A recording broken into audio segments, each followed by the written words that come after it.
take out the camera. No. Hey everyone, it's Tom here. So recently I did a Q&A on my Insta subs where I put it out there for people to ask me questions, and I answered loads over there, but I thought I'd answer some of them on video as well. So if you're not a subscriber, you can subscribe at the description below.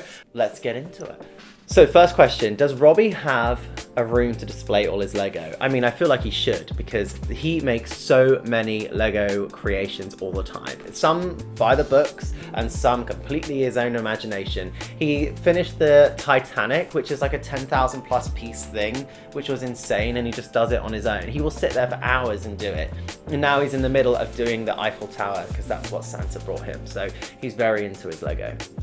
Top 3 things to take back from Davos. So I was in Switzerland recently at the World Economic Forum, which was a very surreal experience. It was very CEO-y, and I think some of the things that were said at that conference were slightly moving in the wrong direction in terms of civil rights and moral compass, in my opinion. But I think it was also important to be there as an LGBT advocate, to be able to, you know, share and create as much visibility when it comes to LGBT people. And I was there to talk about the importance of sports, arts and culture within the space of young people being able to have access to it, and how it can really change the way that you are able to think, to be a little bit more creative in your thinking, the goal setting, the determination, the commitment that sports teach you. So there were lots of things to take away. I think some were more valuable than others. I think for me it was about constantly trying to push the people that, you know, seem to have more power to be able to change through money. And I know it sounds really sad, but it's the world that we live in. And I think being able to really push people on making those changes and those commitments is really important every single day, and not just getting complacent. So I think that was the big thing for me, was holding people accountable to try and really action the changes and be on the right side of history. Are my feet I am ticklish everywhere is the long story short. I am a really ticklish person. That everywhere is ticklish.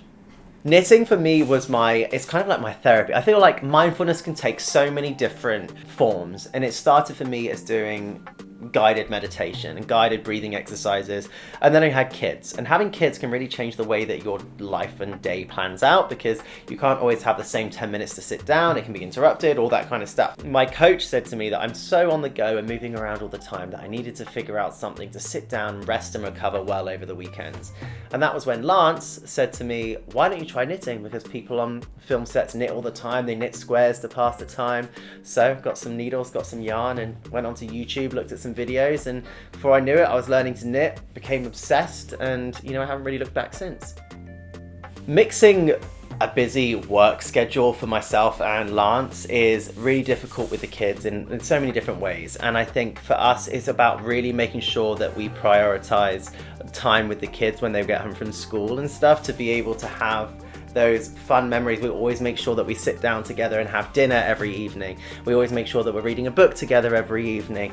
The little things that are routine, and we always try and do as many adventures as possible on the weekends as well. I think that's something that's really important, being able to get out and create memories. And you know, I go away a lot, so that can be really challenging, but I'm going away soon, and I'm going to be bringing little Phoenix with me, and then Lance is going to come over with Robbie later in that period. So it's exciting to be able to share some of those experiences with them too. New clothes on the website. There are some things coming soon. It's exciting because there's going to be lots of things around making things yourself, and lots more kits coming. There's going to be new yarn hopefully coming, so there's some exciting things coming, so stay tuned. I cook every day. I cook for like the kids, and for us, I don't make separate meals, so I tend to make all of the stuff for dinner, and we always sit down together, which is like an important thing for us to all share, although it can be chaos. Phoenix chucks all of his food everywhere and it's a complete mess, but it's nice to be able to have that routine and structure. I like to plan out the week on a Sunday, and I then put in the order for the groceries to go and pick them up, and then I have the meals planned out for the week. And I think that's the way that I like to work things, and I try to do a variety of food and keep them healthy but also fun to eat for the kids too. Of course I'll be watching the Olympics. I mean, the Olympics has like been part of my life from, you know, as long as I can remember. So yeah, whether I'm like competing or whether I'm not competing, like that doesn't make a difference to me when it comes to the Olympics, because I just love the Olympics. I love the stories of the athletes. I love how everybody gets behind each nation, and it feels like it's when the world comes together. And so I'm super excited about it. And also to have it here where I'm living now, it's going to be great to almost get like 2 home Olympics. And I think, you know, regardless of whether Noah makes the team or any of my friends make the team, I'm always going to watch the Olympics. Interesting question. I think that the Made with Love podcast was something that I really enjoyed, and it was like a great thing for me to do. I really enjoyed it. Scheduling became difficult. There might be something coming very soon that might involve my husband with something. So we're just having a little see about what that might look like and whether it's a video series or whether it's a podcast. I don't know yet, but we'll figure it out and you'll see soon. I'm knitting I'm not knitting a couple of things. Well, yes, I am. I'm knitting some things for a few people that you'll see some of the process of that very soon, or you might have already seen it already by now. But I'm having a lot of fun actually making a few things for some projects that I've got coming up for myself, but then also for other people. So yeah, it's exciting times ahead. So there we have it. That was a little Q&A there. It was a quick one, but if you want to ask me some of your questions, I do them very regularly on my Insta subs. So head over there and check it out, and I'll see you again soon.